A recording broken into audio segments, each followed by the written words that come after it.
what we're going to do, we get active at first, okay? Are we ready? Right, whoop. We land on arm circles. So obviously you have your family challenges that you're trying to juggle 3 children, different ages, different needs, so especially when they have additional needs. Cody started showing his needs at about 3, he's 10 now. And as well as dealing with it on a personal matter that your child isn't maybe meeting the milestones that they should be, then you have to start thinking about getting the right needs met in school. So he was in mainstream. It was very difficult with him because they couldn't meet his needs at all. I had quite a turbulent experience at school.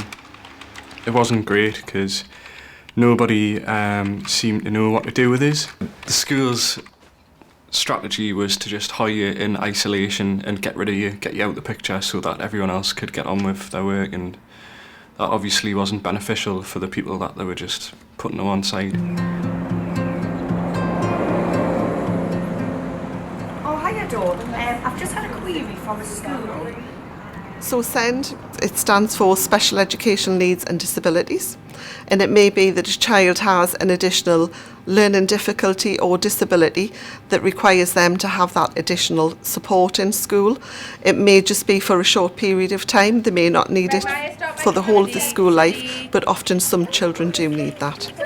Ready, steady, go! Getting the right support from all of the different agencies can be a challenge, so making sure that they are in the right school, that they're getting the right support, that they're having all their health needs met. Obviously, being general practice, we are the first point of contact, and we try to support those families with children with SEND from the point of view of also making sure that we do the appropriate referrals for them. We help them navigate this whole landscape. It is a difficult landscape for sometimes us as health professionals to understand, and so trying to kind of make sure that we are there as advocates and guides to help them navigate that, to access the services that they need and to make them aware of the services that they need is very important.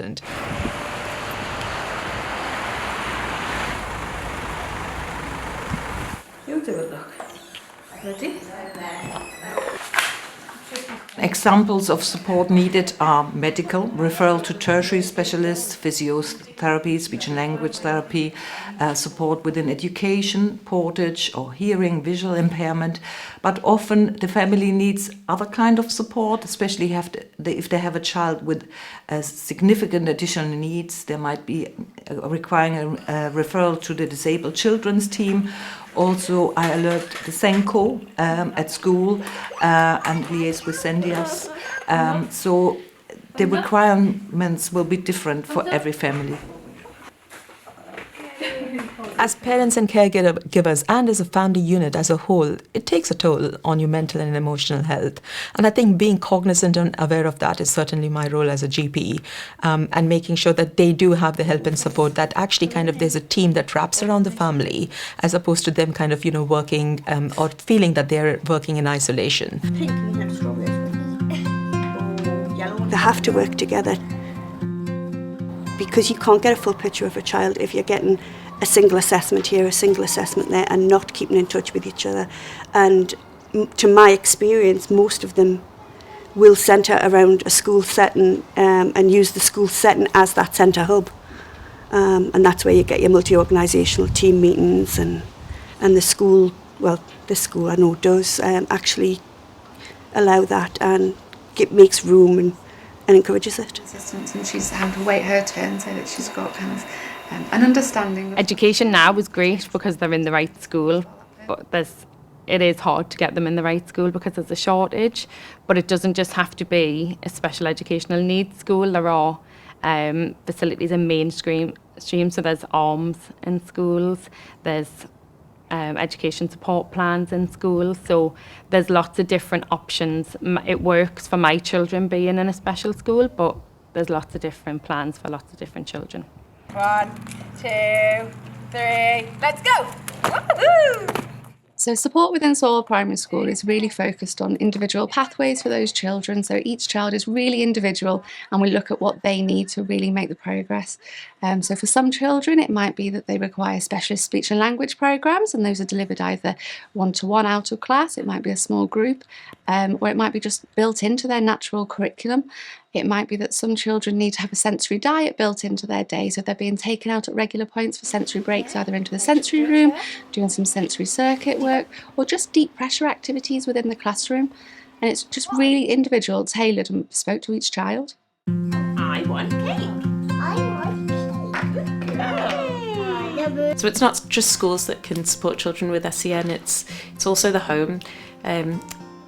Parents and families that are providing lots of opportunities for children to communicate and, you know, following the advice that we give and that other professionals give, making sure that they're well regulated so that they're ready to communicate. Those things are really what can make the difference to these children, and they don't necessarily then have to go on an education healthcare plan if they're being well supported at home. So we need to attempt to support children in this way rather than them progress into an education, health and care plan when that can be avoided. There has been a significant increase in the request for education, health and care plans. Not every child will need an EHCP. It's always better to speak to the school, speak to the council, and you'll be guided as to what best supports for the child, but your voices should always be heard. What flavour ice cream do you normally get? Chocolate. Do you have sprinkles on yours or sauce? Yeah, I like chocolate. That's why I pick chocolate everything. If schools are putting in the right support within the classrooms and that right provision, and it's really reviewed regularly and it's flexible and there's a consistent approach for children that is working for them, then hopefully we're not getting the need for an EHCP. Off you go. Perfect. Good sense support means everything to families, because if your children's getting the right support in school, then it reflects at home because they're calmer, they're happier, their needs are being met. It takes the pressure off parents because you're always worrying, are you doing the right thing for your child? So if they're in school getting the right support, it helps their behaviours out of school. There's not as many meetings to attend, there's not as many fights to fight if your child is in the right place getting the right support. And then there was one around kind of just being able to regulate and kind of being able to calm. How is she responding to the sensory room? Supporting pupils is everybody's job. I think, you know, we talk about multi-agency working, and a lot of the time we then think about it being just professionals, and it's not just professionals. The parents are there as well and they need to be fully involved. So we've got parents working really closely with schools, but also working with speech and language, working with occupational therapists, working with physios, educational psychologists. It's everybody's there to support that child. She's learning that she can be included. She's not a special group. The children here are great because they have been taught by the teachers to everybody gets included, everybody has a voice, everybody is heard.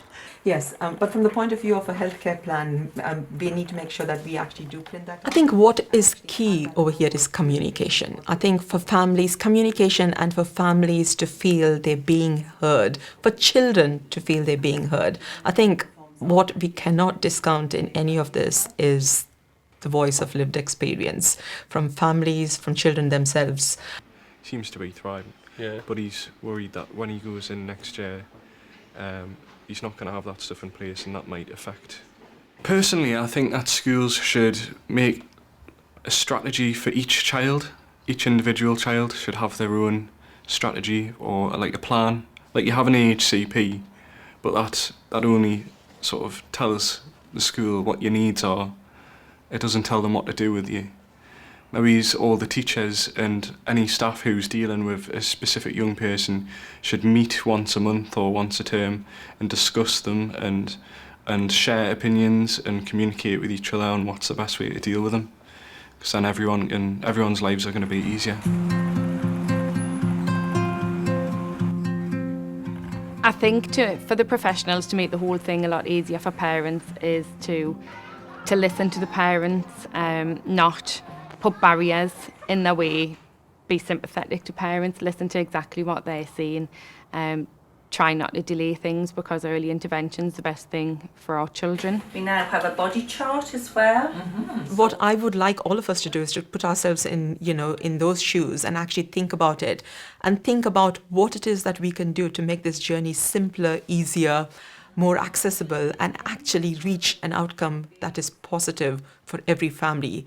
They go away from this experience thinking that the least difficult step of this journey was actually accessing the help that they needed. Why don't we do obstacle course on here, me and you? Yeah? The right support at the right time for children means that they are able to make the progress that they're fully capable of, being able to sit within the class with their peers and being able to feel like they're fully included with things. And it might be they've got those little adjustments, something like a weighted blanket, might be some ear defenders, that means that they can go into an assembly with their peers and feel like they're fully part of that community. Amelia's fearless. She will speak to anybody, she will want to make friends with anybody, and she will actually tell you that autism is her superpower.